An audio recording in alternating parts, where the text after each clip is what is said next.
This is a brief description of the EAD10 and how I use it for my live gigging and some video recording. The EAD10 has many things it can do, but this video is only about how I set it up for live playing. I don't go into the finer details of this incredible product. I find it to be the quickest and easiest way to get up and running and have a great drum sound at a live gig. I do suggest reading the user manual to understand the finer details like I mentioned. Make sure to watch the demonstration videos at the end of both of the suggested ways to run the EAD10. Now, on to the description. And don't forget to subscribe to my channel. Hi everybody.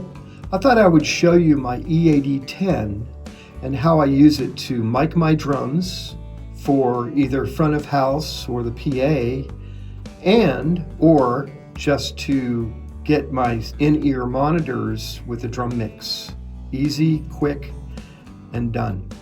As you'll see on my toms, I don't actually mic my drums, when I'm personally running sound at a small gig or something. I use this. It's a great option.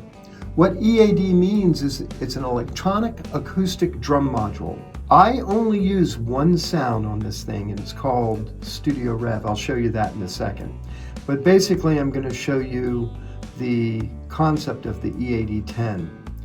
First of all, it's got two main pieces, which is the sensor, which I'm showing you right now, and then it's got the module, which controls the different sounds that you can utilize.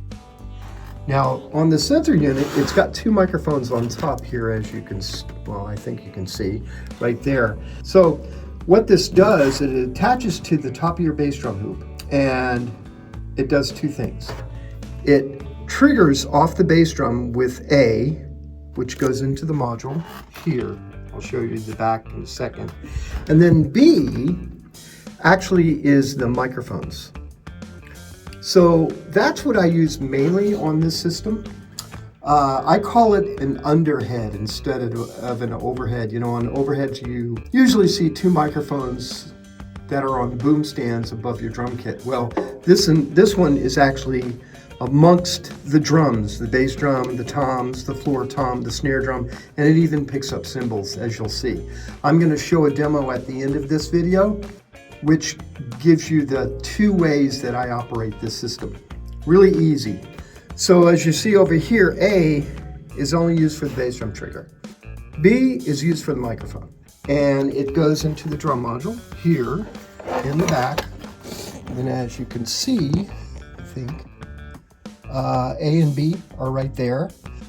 The bass drum trigger goes on top.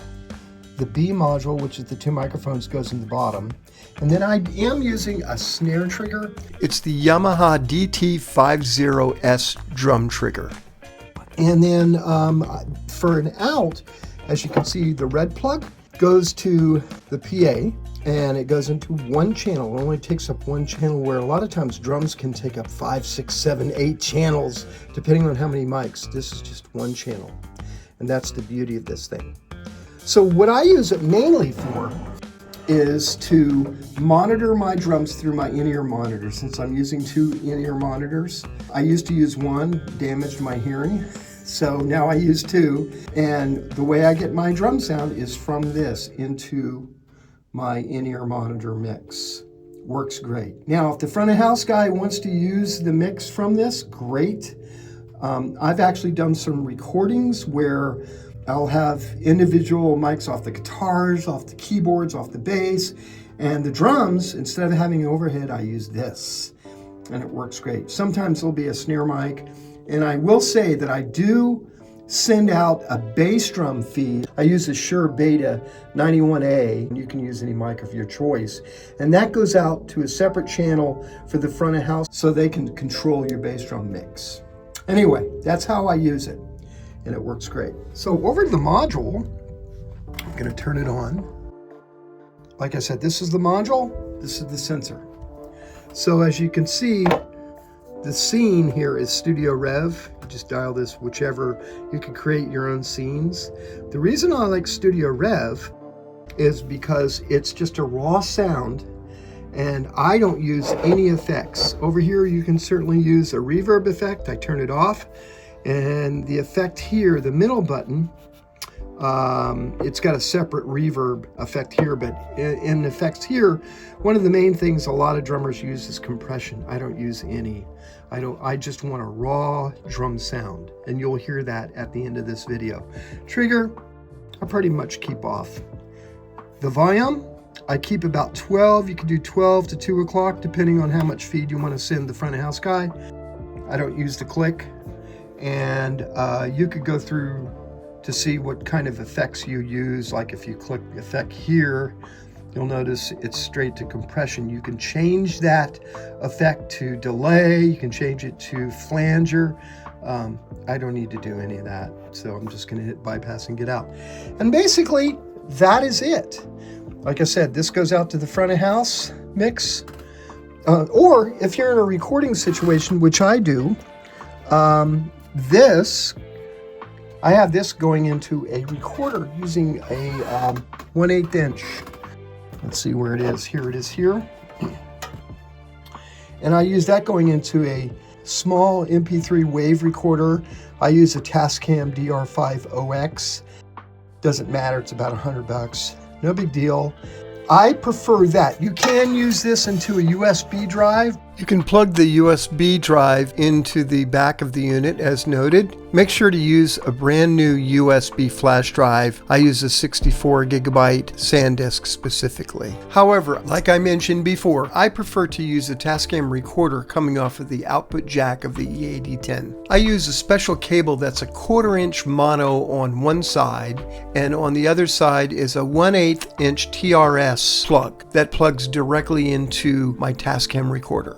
The way I do this, my personal preference is not to use the trigger on here on the bass drum, so I just unplug this, and that means I have to come back here and unplug the A from here. I've only got B plugged in, as you can see right there. Then I don't use the snare trigger either. Don't need it. That's my opinion. See the snare here? I'm not even using this, so I'll take that off. I won't even install it.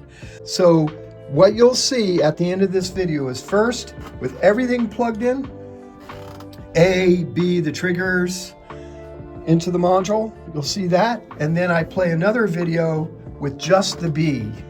And I just find that to be a simpler input, and I think it sounds just as good personally. Now, how do I carry this thing around? I bought a camera case by Neewer, and it fits perfect. The module goes in here, the sensor goes in here, the triggers go in here, cables, DI boxes. It's really small, as you can see. I'll put a link down in the description below for this, and for the EAD10, and for the Tascam DR5OX, and you'll be all set. Hopefully this has worked for you, and happy drumming. Enjoy. Check out the videos, they're coming right up.